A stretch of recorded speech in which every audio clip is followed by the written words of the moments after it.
저는 가장 가까운 엄마한테 화를 주체할 수가 없습니다. 엄마는 너무 좋은 엄마이고 아낌없이 저에게 다 베풀어 주셨지만 저는 그런 엄마에게 너무너무 화가 납니다. 제가 화를 내면 엄마도 화를 냅니다. 내가 다 해주는데 너는 왜 고마워할 줄도 모르고 말을 그렇게 하냐고. 저는 더 나쁜 사람이 된 것 마냥 죄책감에 미쳐버리겠습니다. 엄마의 엄마는 강압적인 외할머니입니다. 이렇게 40년 넘게 살아오고 있습니다. 이 패턴에서 어떻게 하면 벗어날 수 있을까요? 네. 엄마와 딸과의 관계는 이 애증관계 거의 틀림없죠. 예, 아주 친하면 아주 친한 경우도 있고 또 아주 싫어하는 경우도 있고. 저도 사실은 그 남자지만 그 어릴 때 아주 어머니가 귀찮았어요. 왜냐하면 이제 시골이니까 그 잡일이 굉장히 많은데 끝이 없는데 제가 여기서 눈에 띄기만 하면 붙잡아서 일을 시키는 거예요. 그러니까 참 그 어릴 때는 그 할머니와 대비가 되니까 할머니는 그래도 그 제가 이 동네 애들하고 뛰어놀 때는 이게 붙잡지는 않거든요. 그런데 어머니는 꼭 붙잡았어요. 붙잡아서 일을 시켰어요. 근데 그때는 몰랐는데 지금 되돌아보니까 그 어머니가 아직 아이였던 거예요. 그러니까 아이의 입장에서 보면은 나는 이렇게 혼자서 힘들게 일하는데 왜 너는 일 안 하고 뛰어노냐 이런 생각을 할 수밖에 없죠. 왜냐하면 어릴 때 자유롭게 뛰어논 경험이 없으니까. 그러니까 억울하죠. 아들이지만 그 무의식 속에서는 아이니까 성장하지 못한 아이니까. 그래서 그 자식들을 보면 뛰어노는 자식들을 보면 붙잡아서 일을 시키고 싶었던 겁니다. 근데 지금 이 사례 나오는 이 분도 그 엄마가 그 엄마의 엄마 또 외할머니도 그 무의식 속에 사랑받지 못한 어린아이가 있고 또 그 엄마에게서는 난 딸인 나의 엄마도 역시 무의식 속에 사랑받지 못한 아이가 있고 또 그 엄마의 딸인 나도 내 무의식 속에 사랑받지 못한 아이가 있고 그러니까 그 내 모습을 보니까 화가 나는 거예요. 내가 엄마의 뱃속에 있을 때 뱃속의 태아인 나는 엄마의 모든 감정들을 다 다운로드 받죠. 뱃속에서 엄마가 어떤 감정을 느끼는지 또 아빠가 어떤 감정을 느끼는지 다 고스란히 무의식이 완전히 열려있기 때문에 고스란히 다운로드를 받아요.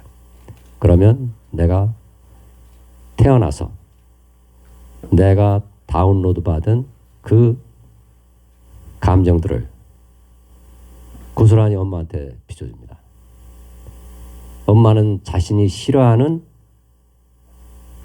자신의 모습을 딸인 나를 통해서 보게 되니까 아주 싫고 또 나는 엄마를 통해서 내가 싫어하는 내 모습을 보게 되니까 아주 싫고 그래서 자주 부딪혀. 딸의 열등한 모습을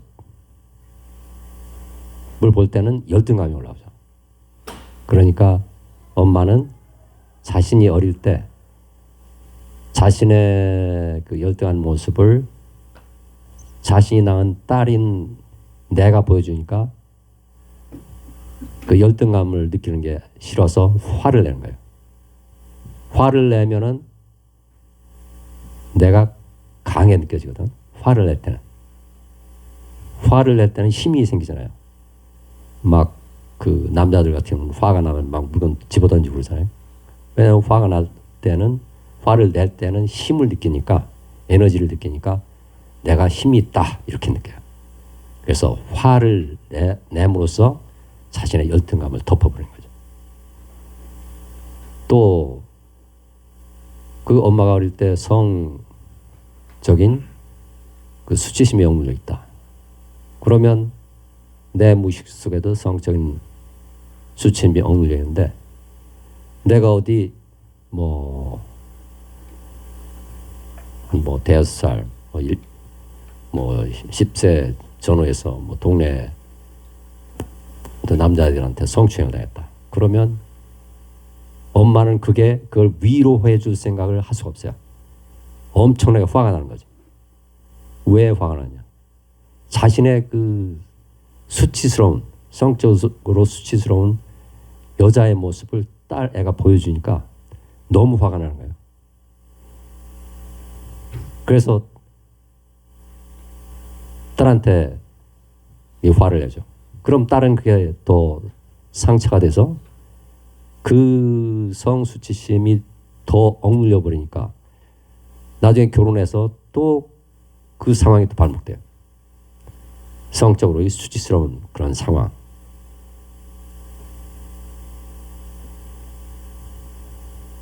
뭐가 성적으로 수치스러울까요? 결혼해서는 나 자신의 여자로서의 내 존재를 수치스럽게 느끼기 때문에 성적으로 내가 어디 만족을 할 수 없어요. 또 남성성을 거부하고 싶어요. 그러니까 트러블이 생기죠. 남자로서 접근하는 남편을 보면 거부하고 싶어요. 그러니까 결혼 문제가 생겨요. 성 문제가. 또 내가 엄마의 뱃속에 있을 때 버림받은 나가 내 무의식에 전달이 된다면 나는 커가면서 이 버림받은 그 나로서 살아야 되죠.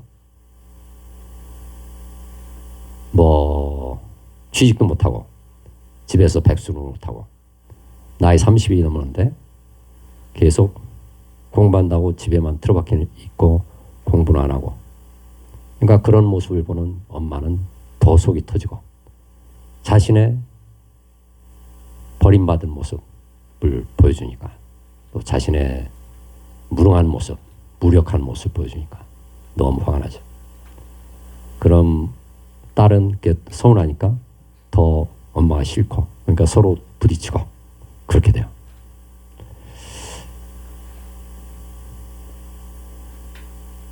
그래서 내가 엄마의 뱃속에서 나라는 모습으로 태어나는 순간부터 내가 대략 100세까지 살아갈 때까지 영세 뱃속의 태아 때부터 100세까지 죽는 순간까지 계속 시간을 따라 이렇게 흘러가면서 내 무의식을 비춰주는 상대가 이 세상에서 차례대로 이렇게 쭉 나타나면서 내 무의식을 보여줘요. 내가 태아 때 내 무의식에 다운로드 됐던 그 억눌린 감정들을 하나씩 보여줘요. 학교 다닐 땐 학교 친구들이 나를 왕따시켜서 버림받은 나의 모습을 보여주기도 하고, 또 데이트를 하거나 결혼 생활을 할 때는 남친이나 남편이 나의 억눌린 성수치심을 보여주는 그런 보여주게 되는데, 그 사람들도 다 나의 짝이죠. 내 무의식에 억눌린 이면의 나를 보여주는 짝이에요.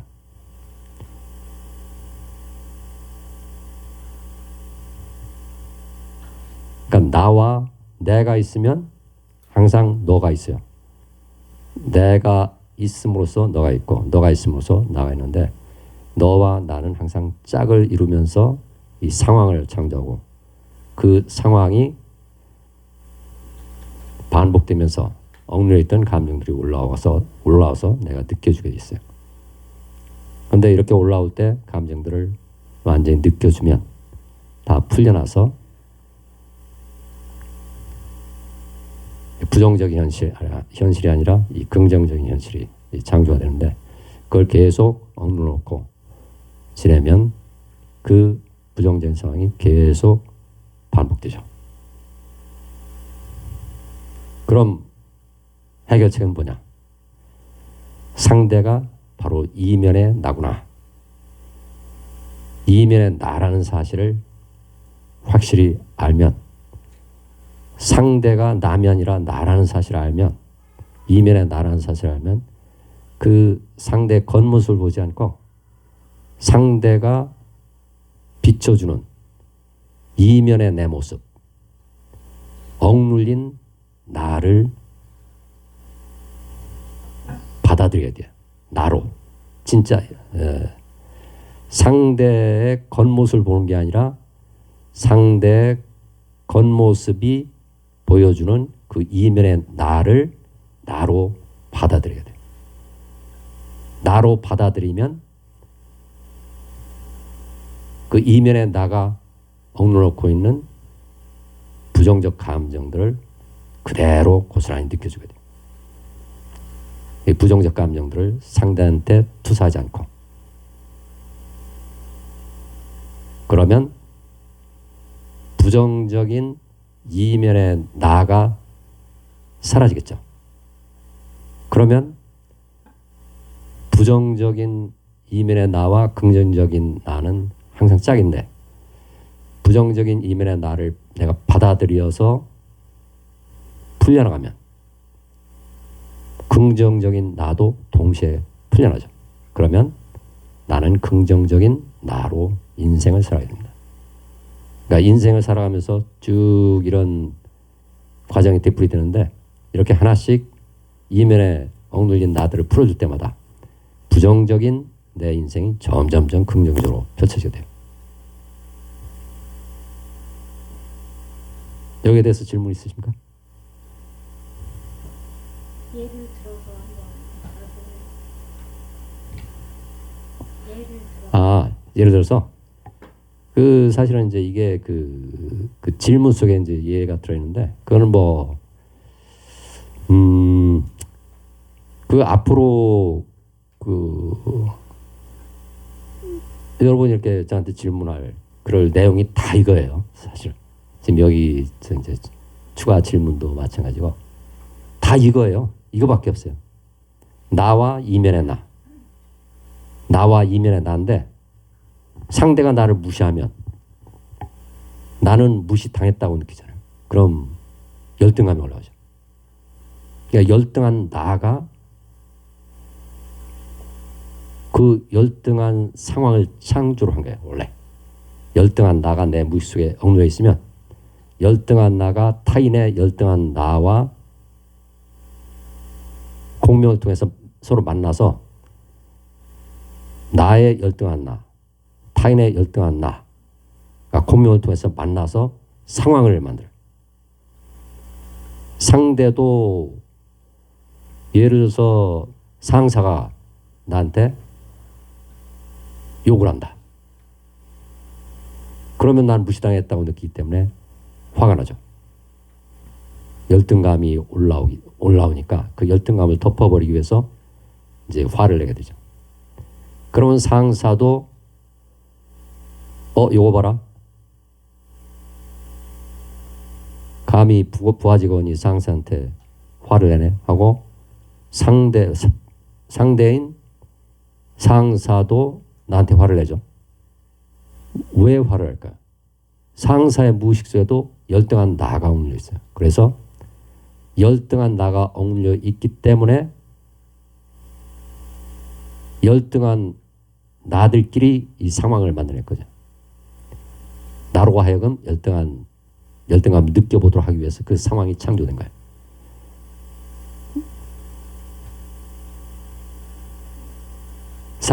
잠깐만요. 상사와 그럼 나와 상사의 차이는 뭘까요? 둘 다 나도 열등감이 억눌려 있는 열등한 나로 그 상황을 창조하는 것이고, 상사 입장에서도 열등한 나가 억눌려 있는 그 열등감에 억눌려 있는 열등한 나로서 같이 상황을 창조하는 거잖아요. 그런데 나는 그 열등감을 억눌러 놓고 있을 뿐이지 그거를 그 우월감을 내가 느끼려고 하진 않았죠. 그냥 열등감만 그냥 억눌러 놓고 있을 뿐이지. 그런데 상사는 열등감을 덮어버리기 위해서는 우월감을 느껴야 될 거 아니야. 우월감을 느끼기 위해서 나를 무시한 거예요. 그러니까 똑같이 열등한 나가 억눌려 있는데 그 열등한 나들이 어떻게 반응하느냐, 이거는 달라요. 그러니까 그 현실 속에서, 표면의식 속에서는 서로가 그 역할을 무시하고 무시당하는 그 역할을 나누어서 역할을 벌이는 거죠. 상사는 나를 무시하고 나는 무시당하고, 그런데 무의 속에 똑같이 열등한 나가 억눌려 있고 또 열등감도 억눌려 있고, 그런데 그거를 표현하는 상사는 그거를 우월감으로 표시를 하고 있고 표현을 하고 있고, 나는 그 표현을 안 하고 억눌러 놓고 있다가 그냥 당한 거고. 네. 선생님께서 제 크게 말해요. 아니 녹음을 하고 있어요.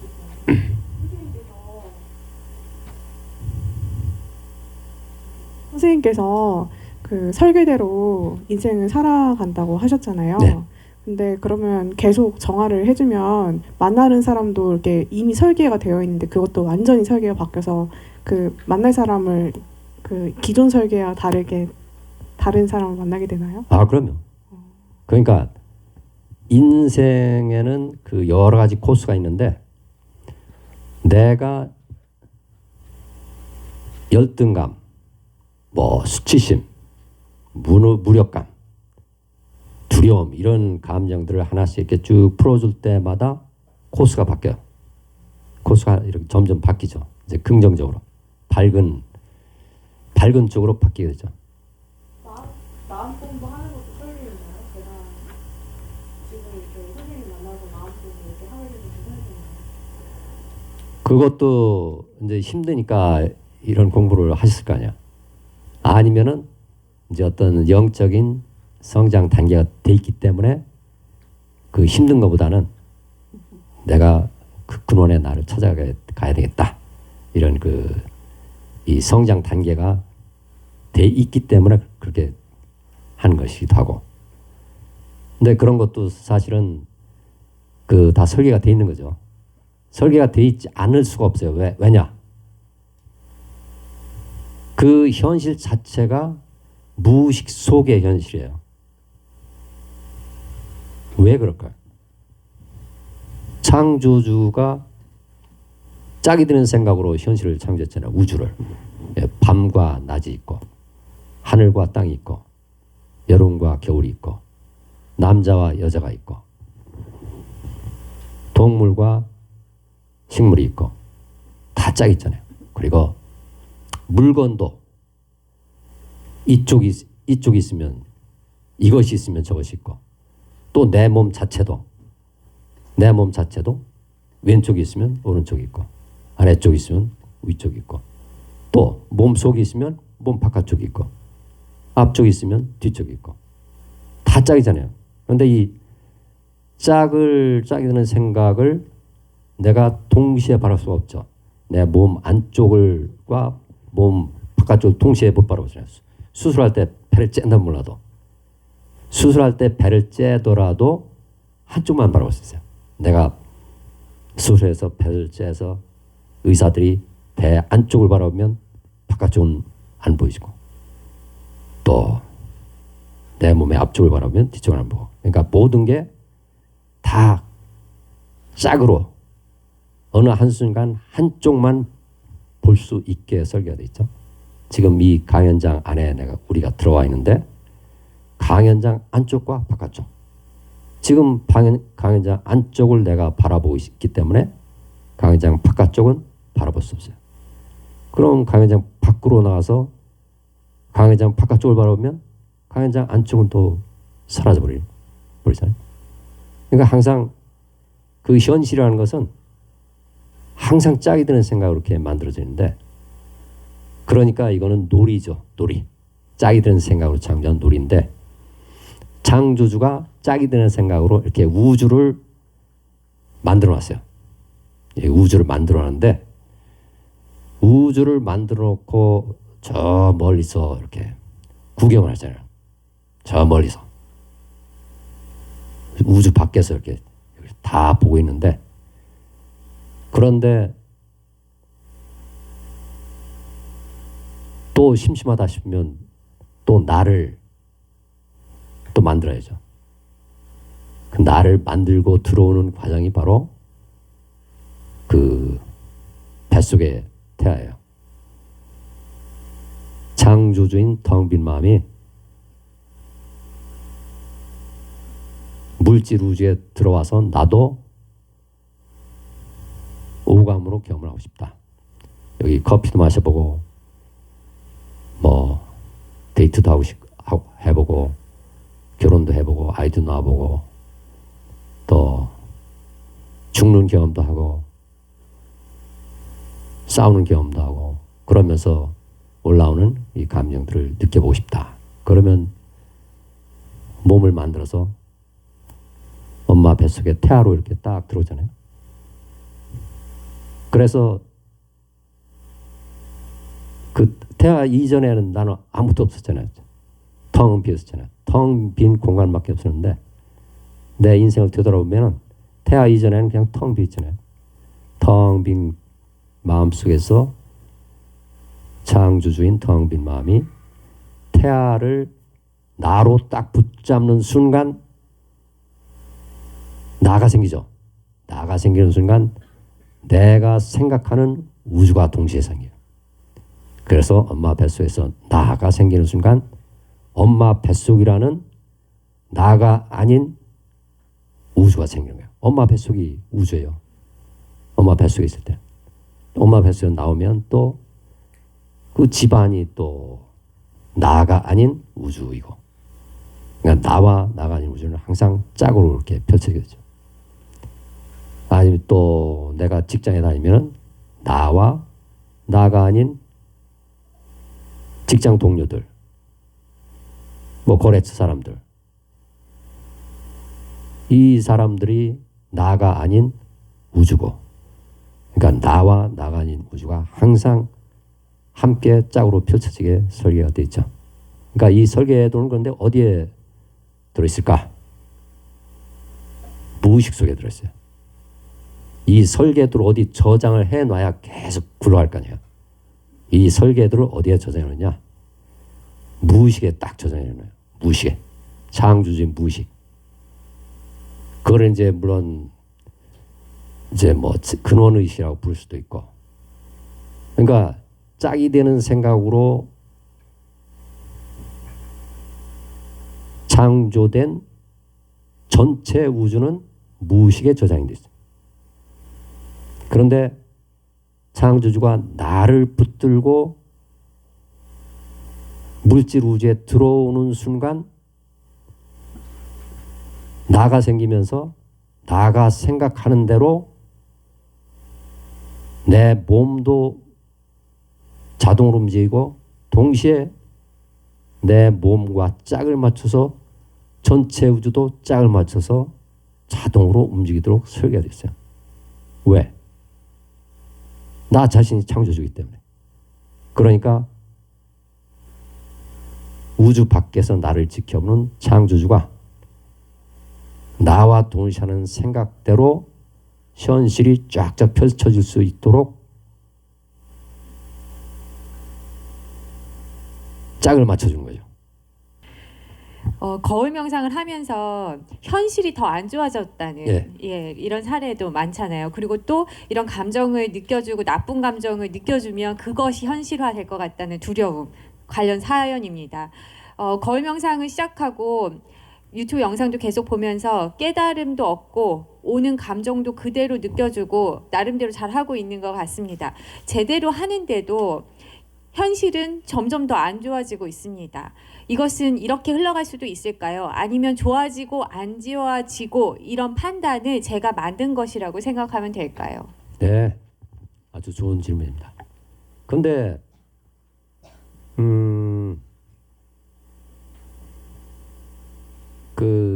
이 부정적인 상황을 내가 자꾸 생각하면 두 가지 결과가 나타나요. 한 가지는 부정적인 상황이 정말 내 눈앞에 펼쳐지고,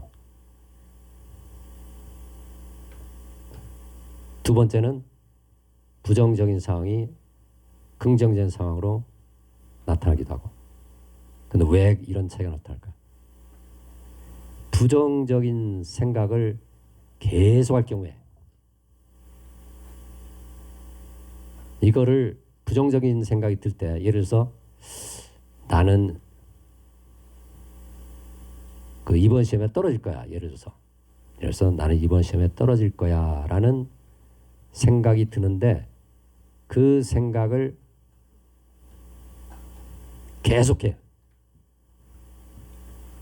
계속하는데 그 두려움을 느껴지지 않아요. 느껴지지 않고서 계속 그 생각을 계속해. 나는 이번 시험에 떨어질 거야 하면 두려움이 올라오잖아요. 자동적으로. 그 두려움을 느껴주고서 난 이번 시험에 떨어질 거야 하고 최악의 상황을 상상하면 그 두려운 상황은 안 일어나죠. 왜냐하면 두려움을 느껴줘서 두려움이 풀려나면 그 두려운 상황이 일어나겠어요? 왜냐하면 두려움을 내가 붙들고 있지 않은데 두려운 일이 일어날 리가 없죠. 그 부정적인 상황을 생각하는 것은 바로 두려움에 떠는 나, 버림받을까봐 시험에 떨어져서 버림받을까봐 두려움에 떠는 나가 이 부정적인 생각을 하는 건데, 아 이번에 또 떨어지면 어떡하지 하고 떨어질 거야. 내가 아무리 열심히 해도 떨어질 거야 하고 이렇게 그 생각을 계속하면 이 두려움을 느껴주면서 최악의 상황을 내가 떨어져가지고 시험에 떨어져가지고 막 친구들한테도 개망신 당하고 또 저 부모님들한테도 얘 진짜 못났구나 너 나이 30에 넘었는데 대학교를 졸업해가지고 취직 한 번 못하느냐, 시험에 지금 몇 번째 떨어진 거냐, 지금 한 6, 7번째 떨어졌는데, 그게 어떤 애들은 한두 번 만에 붙는데 너는 그게 7, 8번 시험 쳤는데 왜 계속 떨어지기만 하냐. 그러니까 그런 비난이 막 쏟아질 거 아니에요. 그런 최악의 상황을 상상하면서 그 두려움을 느껴지면 그 두려움이 생생하게 올라오고, 생생한 두려움을 느껴주면서 그 상황, 그 최악의 상황을 계속 상상하면 그 상황은 일어날 수가 없죠. 두려운 나가 사라지니까. 그런데 그 두려움을 안 느껴주고 계속 심상화를 해. 나는 시험에 붙는다. 오늘도 이제 밥 먹고 심상화를 열심히 하고, 또 밤에도 자기 전에 또 12시가 넘었는데도 그래도 심상화는 꼭 열심히 해야지 하고서 12시가 넘었는데 그 시간을 딱 1시간을 떼서 열심히 심상화를 해. 나는 이번 시험에 꼭 붙어야지. 꼭 붙을 거야. 이 심상화를 계속하는 거예요. 그러고서 만족해가지고. 그런데 그러고 나서 또 그 다음 달에 또 해. 아침에. 열심히 해야 돼. 심상화를. 열심히 하면 거짓말처럼 이루어진다고 했어. 그게 론다 버니가 하는 그 누구야? 시크릿이란 쓴 그 사람 그래도 그게 나와 있어. 나는 저 백화점에 걸려있는 저 옷을 언젠가는 갖게 될 거야. 하고서 계속 심상을 해. 오늘도 심상을 하고 내일도 심상을 하고 한 달 뒤에도 심상을 하고. 그런데 몇 달 뒤에는 정말 기적처럼 내가 갖고 싶어 하던 그 옷이 갑자기 내 눈앞에 소포로 배달이 됐다.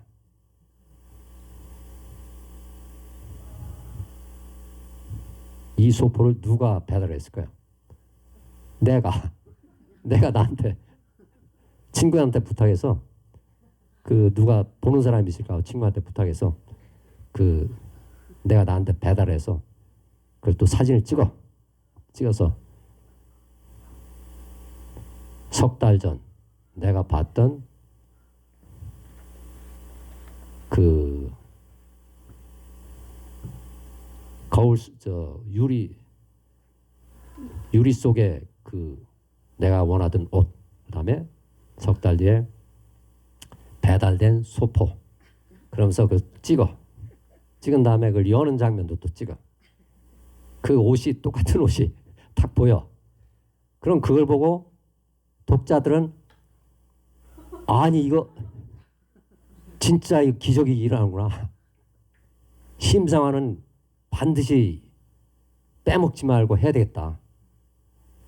그래서 아침에 눈을 떠도 심상을 1시간 꼭 하고, 밥 먹고 나서도, 점심 먹고 나서 틈을 내서 저 어디 그 점심을 또 일부러 빨리 먹고서 저 어디 저 밖에 나가서 조용한 곳에 가서 심상을 1시간 동안 열심히 하고, 자기 전에도 1시간 동안 또 다 잠들었는데 몸은 몹시 피곤한데 심상화를 정말 열심히 해.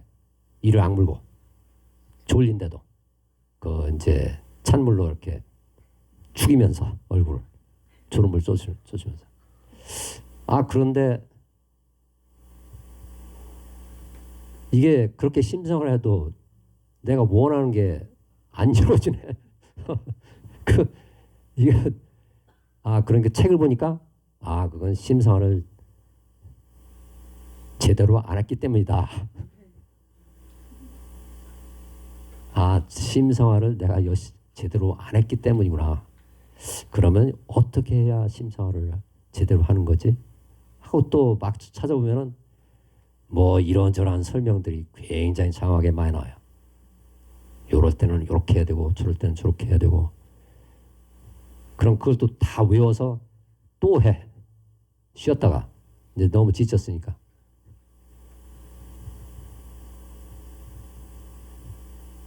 근데 지금은 그 시크릿이 뭐 어디 아니 이게 시크릿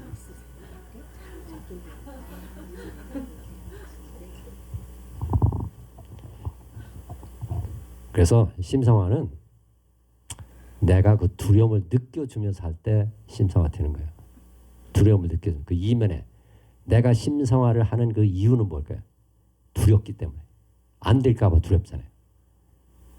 그러니까 심상화라는 건 집착이죠. 다른 말로 표현하면. 내가 집착하는 이유는 두렵기 때문에. 안 될까 봐. 버림받을까 봐 두렵기 때문에. 그 두려움을 느껴서 무의식 속에 두려움에 떠는 나를 풀어놓아 주면 심상화를 안 해도 되는 거예요.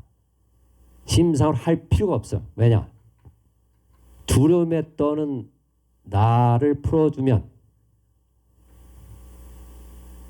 저절로 이루어주는 나가 동시에 풀려나서 저절로 이루어주는 그 나가 그걸 다 이루어주게 해줘요. 항상 짝이에요. 현실 창조는 가장 정교한 과학이에요. 정교한 과학이라는 말은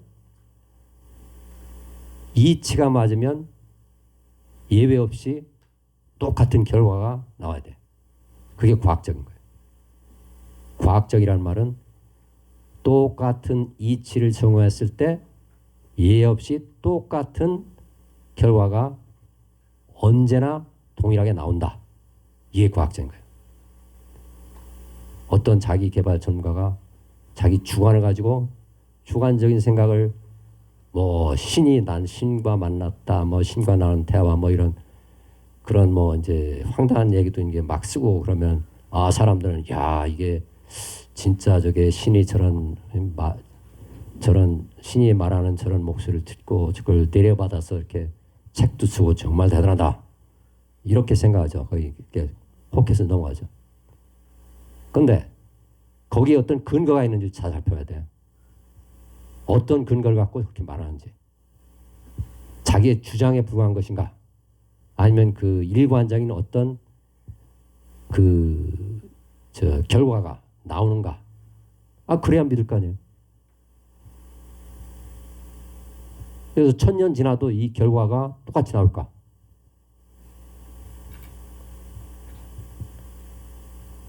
그 양자 물리학 실험 같은 경우는 반짝자 효과, 이중수리 실험 이건 일관적인 결과가 나오죠.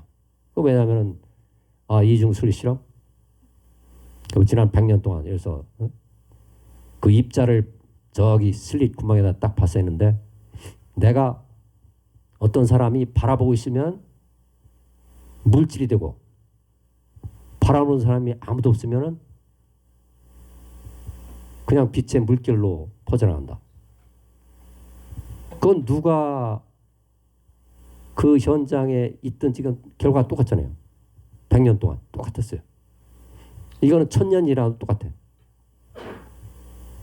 근데 과학자들은 그거를 자기가 직접 해보질 못했기 때문에 왜 그런지를 몰라요. 이게 너무 신기하다. 그래서 그 리처드 파인만이라는 그 천재 과학자가 이제 그거를 그런 말을 했죠. 이 양자 역학을 이해하는 사람은 이해하는 것은 불가능하다. 그렇죠. 사람 그 논리의 힘으로 과학적으로 이해하는 건 불가능해요. 그러니까 노벨 물리학상을 받은 양자 물리학자들보다 거울 명상을 성공한 일반 주부들이 영적 차원에서는 엄청난 그 높은 그 단계에 있는 거예요. 영적 단계. 그러니까 지식이라는 거는 아무 의미가 없는 거예요. 아니 그 일반 주부들은 겨울 명상을 해가지고 그냥 딱 나가 없어지니까 나라는 생각이 없어지니까 내 몸이 없어지네. 빛으로 사라져버리네. 근데 그러다 또 나라는 생각이 또 생기니까 또 몸이 생기네. 또 나라는 생각이 없어지니까 또 몸이 없어지네. 근데 그거를 이중술리 실험이 바로 그걸 말하는 거 아니에요. 그러니까 그 실험을 지켜보는 나가 있으면 물질이 되고 미립자라는 그 알갱이가 물질이 되고 나가 없으면 빛의 파동으로 그냥 사라져요. 그냥 물결이 돼버려요. 전체 공간에 다 퍼져버려요. 그러니까 그 지식에 비들지 말아야 돼요. 그래서 저는 그래서 일반 그 구독자분들이 이렇게 보내주는 사연을 저는 아주 주의 깊게 잘 살펴보는데 왜냐하면 거기서 배울 게 있거든요. 제가 책을 보고 배운 거는 얻은 지식은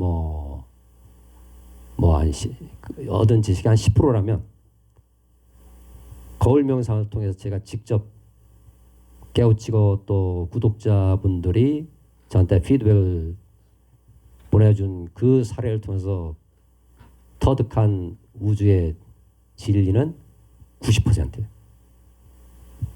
시간이 지날수록 90%가 이제 점점 더 95%, 99%, 100% 되겠죠. 그래서 제가 책을 알리는 거예요. 책을 읽는 거는 책에 쓴 내용들은 자기가 직접 체험을 하지 않고 쓴 거기 때문에 이건 다 주관적인 거구나. 그래서 책을 읽을 필요가 없다는 걸 느껴서 제가 진짜 10년 동안 책을 한 권 읽어본 적이 없어요.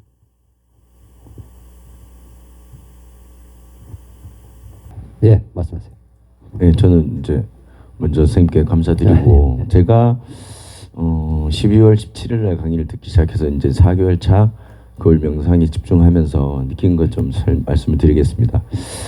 저와 똑같은데 금방 끝난다고 말씀드리고 싶어요. 제가 딱 2월 24일 날 1억 원을 사기를 당했어요. 아, 근데 그다음부터 저는 이제 할 수 있는 걸 다 던져버리고 진짜 거울 명상을 아침, 점심, 저녁 잠들기 전까지. 그리고 제가 했던 거는 우선순위가 강의였고 그 다음에 이제 명상 세션까지 그렇게 진행하면서 그 다음 달부터 일이 풀리기 시작하더라고요. 그래서 현금 쪽으로도 아무 문제 없이 흘러 들어가면서 현금이 들어오고 두 번째 거울 명상만 집중했습니다. 제가 감정에, 두려움에 네. 그리고 다행인 게 너무 집중이 잘 되더라고요. 아, 네, 거기에서 또 한 번 선생님께서 던져주신 게 태아 명상이었습니다. 그래서 저는 시작할 때 태아 명상부터 시작을 해요. 네. 아, 내가 빛으로 왔구나. 집중이 안 될 때는 리뷰를 합니다. 그렇죠. 오늘 하루 리뷰, 과거 리뷰, 좋았던 추억들 리뷰를 하면 그 순간에 나를 바라봐요. 그렇죠. 눈을 감고 리뷰를 했다가 눈을 뜨고 리뷰를 하고 처음 시작합니다. 아, 내가 빛으로 왔구나. 그 안에서 느껴지는 막연한 두려움이 시작돼요. 그럼 두려우면 그 아이가 찾을 수 있는 건 엄마밖에 없어요. 엄마가 두려워라고 외쳐요. 그러다 보면 엄마가 떠올라서 엄마의 감정을 물어볼 수밖에 없습니다. 네, 그렇죠. 그럼 엄마의 고나담, 두려움, 희생, 사랑이 느껴져요. 네. 계속 오해를 하다 보면 그 다음 제가 보여요. 제가 가지고 있는 서러움, 못해드리는 서러움, 지금 현실의 두려움 안 느껴질 수가 없습니다. 그렇죠. 그것만 계속 느껴요. 네. 그리고 나를 바라봐요. 네. 그리고 마지막 메시지를 던집니다.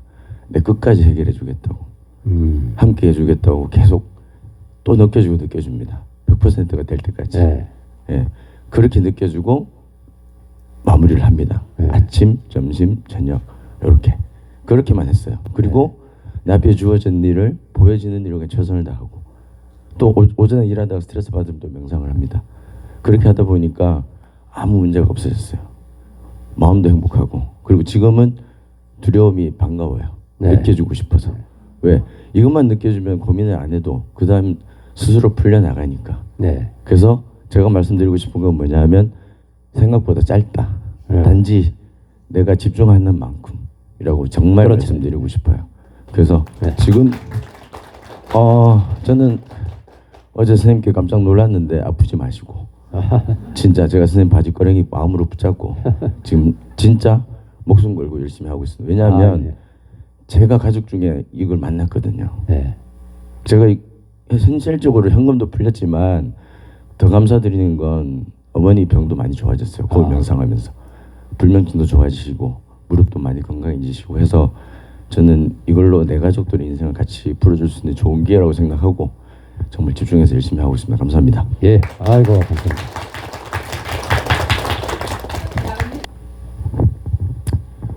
아, 예, 안녕하세요. 몇 년 전부터 거울 명상 보고서 나름대로 조금씩 짬내가지고 앞에서 이제 훌륭하게 하신 여러분들 말씀 들으니까 좀 창피스러운데 저는 그냥 짧은 시간 조금씩 하고 있습니다. 그런데 제가 작년부터 해서 지금까지 살면서 한 번도 겪어보지 못한 만큼 굉장히 큰 인생의 난제들이 한꺼번에 좀 쏟아지고 있습니다. 네. 그것 때문에 사실은 저 나름대로 굉장히 어려운 너무나 고통스러운 시간을 좀 보내고 있고요. 근데 사실은 내가 만든 문제도 아닌데 제가 만든 문제도 아님에도 불구하고 좀 제 입장에서는 다소 억울하게 왜 이렇게 힘들고 고통스러운 일들이 나에게 뭐 오고 있는가, 뭐 법적인 문제라든가 뭐 다른 경제적인 부분이라든가. 그리고 저에게는 사실 제가 풀지 못한 인생의 숙제들이 아직 많이 남아 있어서 거기에 좀 열심히 좀 매진을 하고 싶은데 제가 해야 되는 것에 집중을 해도 모자랄 마당에 다른 이제 날아오는 미사일을 맞기 급급하다 보니까 저 스스로 굉장한 무력감과 슬픔과 고통을 좀 느끼게 되더라고요. 근데 그 와중에 제가 문득 든 생각이 그 몇 년 전에 그 고통 속에서 가신 아버님이 좀 떠올랐습니다. 네. 그러면서 선생님의 그 사례들에서 나왔던 이제 공통적인 내용에서 제가 문득 든 생각이 혹시 아버지께서 그 가시기 전에 느꼈던 큰 고통들이 제가 어떻게 보면 너 한번 느껴봐라 좀 뭐 그런 어떤 깨달음의 어떤 의미가 있는 부분이 있는 것인지 그런 생각을 좀 하게 되더라고요. 예. 제가 그러면서 저 나름대로는 정말 하루 종일 그 어떤 마음 수련이라든가 공부라든가 사실 거울 명상 이전에도 약간 참선이라든가 그런 걸 좀 했었거든요. 예. 근데 그럼에도 불구하고 이제 그러니까 이것저것 섞어서 제 입장에서 하는 거죠. 근데 아버님 생각이 나면서 그 아버님께서 풀지 못한 감정의 해소를 제가 느껴야 되지 않겠는가라는 생각까지 들게 되더라고요. 그래서 너무나 고통스러운 와중에 한번 이런 질문 드리게 됐습니다. 아, 그거 아버지가 곧 난데. 그건 아주 당연한 일이죠. 너무나. 아버지의 무의식을 내가 물려받았잖아요. 아버지가 그 감정들을 억눌러놔서 물질화된 그 감정들이 그 유전자를 통해서 내 몸에 그 들어왔고, 그러니까 그 아버지의 이거 안 들려? 제가 가까이 대면 되죠. 그러니까 너와 내가 존재하지 않는 거야. 따로 분리되는 게 아니에요. 그러니까 텅 빈 마음 속에서는 내가 아버지를 떠올려도 내 그 거울 속에 내 얼굴에서 떠오르잖아요. 뭐 내가 떠올리는 모든 사람들이 다 내 얼굴 앞에서 떠오르잖아요. 그러니까 내가 아닌 사람이 있다고 생각하는 게 착각이에요. 그러니까 텅 빈 마음 속에서는 그 산자와 죽은 자도 하나죠. 왜냐하면 시공을 초월하니까. 그리고 거리를 초월하고. 그래서 아버지, 현재 살아계신 아버지가 계시다면 아버지와 나도 하나이고, 그냥 짝이 되는 홀로그램일 뿐이죠. 그러니까 내 무의식을 비춰주는 홀로그램. 단지 그 많은 홀로그램들이 그 시간을 따라서 그 이제 어느 시기엔 누가 나타나고 어느 시기엔 누가 나타나고 어느 시기엔 누가 나타나고 이렇게 그 시간적인 간격을 두고 하나씩 나타나서 내 무의식을 비춰주는 상황을 연출을 해내죠. 그러니까 남이 있을 수가 없죠. 아니 나 자신이 텅 빈 근원의 마음인 창조주인데 창조주의 마음속에 창조주가 아닌 누군가가 있을 수 있을까요? 모든 아까 A, B, C, D, E, F, G 8명의 사람들이 각기 나라는 홀로그램을 붙들고 홀로그램 우주에 들어와서 살고 있는데, 여기 B, C 너는 내가 아니야. 그 다음에 E, F, G 너희들도 좀 삐딱하니까 너희들도 내가 아니야. A하고 안 한 게 누군가? 하여튼 A하고 G? G는 너희들은 착하니까 너희들은 나야. 이렇게 취사 선택을 할 수 있나요? 그럼 그건 에고죠. 에고. 창조주가 에고 역할을 하는 거예요. 그러면 창조 그렇게 할까요? 자신이 창조한 자신의 모습으로 들어온 A하고 G를 너희들은 내가 아니야. 이렇게 그 외면할까요? 모든 모습의 그 자아들을 다 나로 받아들여요. 모든 모습의 그 살아있는 모든 존재들을 나로 받아들여요. 그러면 내 마음속으로 사라져요. 완전히 받아들여야 돼요. 어제도 잠깐 말씀드렸지만, 예를 들어서 암 환자를 보면 저 암 환자가 나구나. 또 장애인을 보면 저 장애인이 나구나. 내가 저렇게 저 장애인이라면 저렇게 살아갈 수 있을까? 저렇게 살아가면서 나 자신이 창조주라는 사실을 자학하면서 편안한 마음으로 평화롭게 살아갈 수 있을까? 그걸 다 되돌아봐야 돼요. 내가 받아들이지 않은 존재들은 언젠가는 내 눈앞에 모습으로 나타나요. 나로 나타날 수도 있고 내 자식들의 모습으로 나타날 수도 있고 다 받아들여야 돼요. 아프리카 오지에 있는 저 유튜브에 보면 아프리카 오지에 그 헐벗고 굶주리는 그 영상들이 뜨는데 내가 저 사람들이라면 저렇게 살아갈 수 있을까? 평화롭게. 저 사람들처럼 저렇게 평화롭게 살아갈 수 있을까? 살아갈 수 있죠. 왜냐하면 다른 세계가 존재한다는 걸 모르기 때문에 그 세계 속에서 그 평화롭게 살아온 사람들은 그 세계가 가장 평화로워요. 그리고 내가 병자라면 병자가 나라는 사실, 내가 완전히 병자가 돼야 돼요. 병자가 돼야 돼.